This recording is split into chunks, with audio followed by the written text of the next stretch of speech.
Assalamualaikum warahmatullahi wabarakatuh. Izin memperkenalkan diri, nama saya Evedran Syahpurnama Bintang. NIT saya 22092129 dari kelas Bravo. Jadi di sini saya akan menjelaskan tentang materi dari pertemuan ke-6, yaitu dari mata kuliah Manajemen Operasi dan Produksi. Jadi untuk pertemuan ke-6 ini yang berjudul Manajemen Persediaan. Jadi yang pertama saya akan membahas tentang persediaan. Jadi persediaan itu merupakan salah satu bahan atau barang yang disimpan yang digunakan untuk memenuhi tujuan tertentu. Jadi sebuah persediaan itu mempunyai fungsi dan tujuannya. Jadi fungsi persediaan itu ada 6.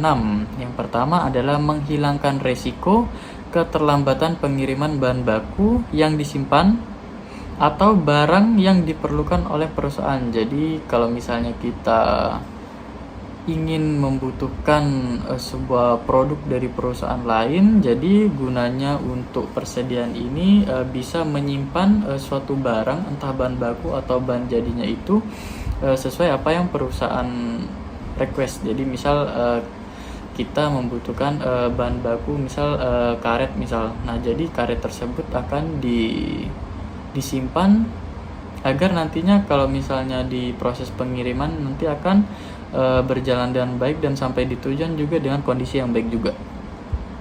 Terus yang kedua ada menghasilkan resiko terhadap kenaikan harga barang atau inflasi. Jadi bagi teman-teman yang nggak tahu inflasi adalah dimana kenaikan barang dan jasa secara besar-besaran, dimana kenaikan tersebut itu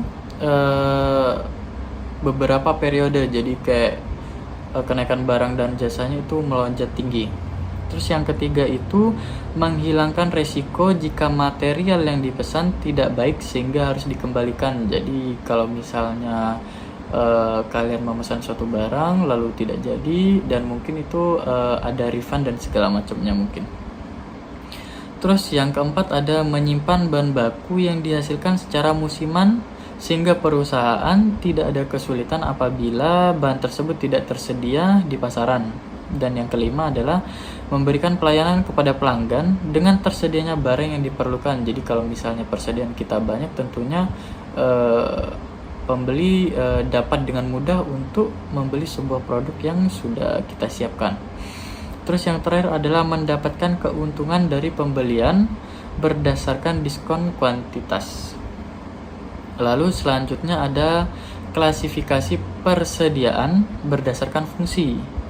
Jadi yang di sini klasifikasi persediaan berdasarkan fungsi itu ada 3. Yang pertama itu adalah batch stock. Terus yang kedua ada fluctuation stock. Terus yang terakhir itu ada anticipation stock. Jadi yang pertama saya akan membahas tentang batch stock. Jadi batch stock itu adalah diadakan karena membeli atau membuat bahan-bahan atau barang-barang dalam jumlah yang lebih besar dari jumlah yang dibutuhkan. Jadi misal kita membutuhkan 100 barang tetapi jumlah yang dibeli itu lebih dari apa yang kita persediakan. Terus yang kedua ada fluctuation stock. Jadi diadakan untuk menghadapi fluktuasi permintaan konsumen yang tidak dapat diramalkan. Jadi kita juga tidak bisa meramalkan pembeli itu maunya berapa, dan kita juga mempunyai persediaan juga kadang tidak sesuai dengan permintaan.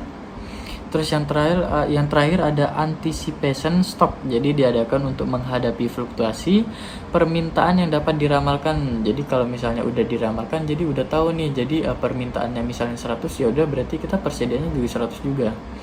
Berdasarkan pola musiman yang terdapat dalam 1 tahun dan untuk menghadapi penggunaan atau penjualan atau permintaan yang meningkat.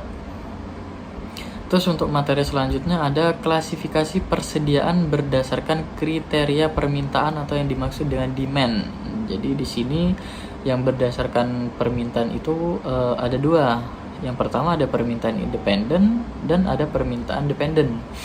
Jadi untuk permintaan independen yaitu permintaan yang jumlahnya tidak tergantung pada permintaan barang lain.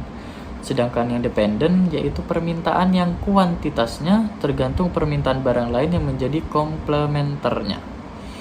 Terus selanjutnya ada klasifikasi persediaan berdasarkan status material. Jadi kalau misalnya materi ini tuh klasifikasi persediaan itu tergantung dari status materialnya. Jadi di sini ada 3. Yang pertama persediaan bahan baku atau yang disebut raw material inventory. Terus yang kedua ada persediaan barang setengah jadi atau yang bisa disebut working in process inventory. Terus yang terakhir ada persediaan barang jadi atau finished goods inventory. Jadi untuk yang persediaan bahan baku atau raw material inventory ini adalah persediaan yang dibeli tetapi tidak diproses. Jadi dapat digunakan untuk mendecouple atau memisahkan para pemasok dari proses produksi. Sedangkan yang kedua, persediaan barang setengah jadi atau working in process inventory ini bahan baku atau komponen yang sudah mengalami beberapa perubahan tetapi belum selesai. Terus yang terakhir ada persediaan barang jadi atau yang disebut finished good inventory. Jadi finished good inventory ini produk yang sudah selesai dan menunggu pengiriman. Jadi tinggal gimana caranya kita mengirim kepada pihak yang melakukan permintaan terhadap sebuah barang yang dipesan. Terus selanjutnya adalah biaya-biaya dalam persediaan. Jadi biaya-biaya dalam persediaan itu ada 4. Yang pertama adalah biaya penyimpanan atau holding or carrying cost. Terus yang kedua ada biaya penyiapan atau setup cost. Terus yang ketiga adalah biaya pemesanan atau ordering cost. Terus yang keempat adalah biaya kehabisan dan kekurangan atau shortage cost. Jadi yang pertama saya akan membahas tentang biaya penyimpanan. Jadi biaya penyimpanan ini biaya yang timbul sebagai akibat adanya sejumlah persediaan di dalam perusahaan. Terus kalau misalnya biaya penyiapan adalah biaya yang timbul apabila bahan-bahan tidak dibeli, melainkan dibuat sendiri oleh perusahaan. Jadi mungkin setahu saya mungkin sebuah perusahaan ini kalau misalnya membuat suatu produk, jadi semua bahan bakunya itu diperoleh dari perusahaan itu tersebut. Jadi tidak mengimpor dari luar atau bahkan mencari bahan baku dari perusahaan lain. Terus yang ketiga adalah biaya pemesanan. Jadi biaya pemesanan ini biaya yang timbul setiap kali perusahaan melakukan pemesanan atau pembelian. Terus yang terakhir ada biaya kehabisan dan kekurangan. Jadi biaya kehabisan dan kekurangan ini adalah biaya yang timbul apabila perusahaan itu mengalami kekurangan atau kehabisan bahan. Terus untuk selanjutnya ada metode perhitungan persediaan. Untuk metode perhitungan persediaan ini ada 3. Yang pertama first in first out atau yang disebut dengan FIFO. Terus yang kedua adalah last in first out atau disebut dengan LIFO. Terus yang terakhir adalah average atau rata-rata. Jadi untuk yang first in first out ini adalah unit persediaan yang pertama kali masuk ke gudang perusahaan akan dijual pertama. Jadi seperti produk yang memiliki masa kadaluarsa, misalnya kayak makanan, minuman, dan obat-obatan. Terus yang untuk kedua adalah last in first out atau yang disebut dengan LIFO adalah barang yang dijual pertama adalah barang yang persediaan yang terakhir masuk ke gudang. Jadi contohnya itu produk yang mengikuti tren pasar, misalnya kayak produk fashion segala macam. Untuk yang terakhir itu adalah average atau rata-rata. Jadi average atau rata-rata persediaan barang di gudang dijual tanpa memperhatikan barang mana yang masuk lebih awal atau yang di akhir. Jadi contohnya itu produk yang tidak memiliki kadaluarsa namun memiliki kualitas yang sama. Terus di sini ada teknik pengendalian persediaan. Teknik pengendalian persediaan ini di sini ada 7. Yang pertama adalah ABC analis, yang kedua ada HML analis, terus yang ketiga adalah FID analis, terus yang keempat ada FSN analis, terus yang kelima adalah SDE analis, terus yang kelima ada Golf analis, dan yang terakhir ada SOS analis. Jadi di sini saya akan membahas satu persatu. Untuk ABC analis ini, A atau yang disebut dengan item A itu bernilai tinggi dan pengendalian ketat pada otoritas yang lebih tinggi. Dan untuk yang item B itu bernilai sedang dan pengendalian normal pada otoritas menengah. Sedangkan untuk yang item C itu bernilai rendah, pengendalian rendah pada otoritas bawah oleh manajer.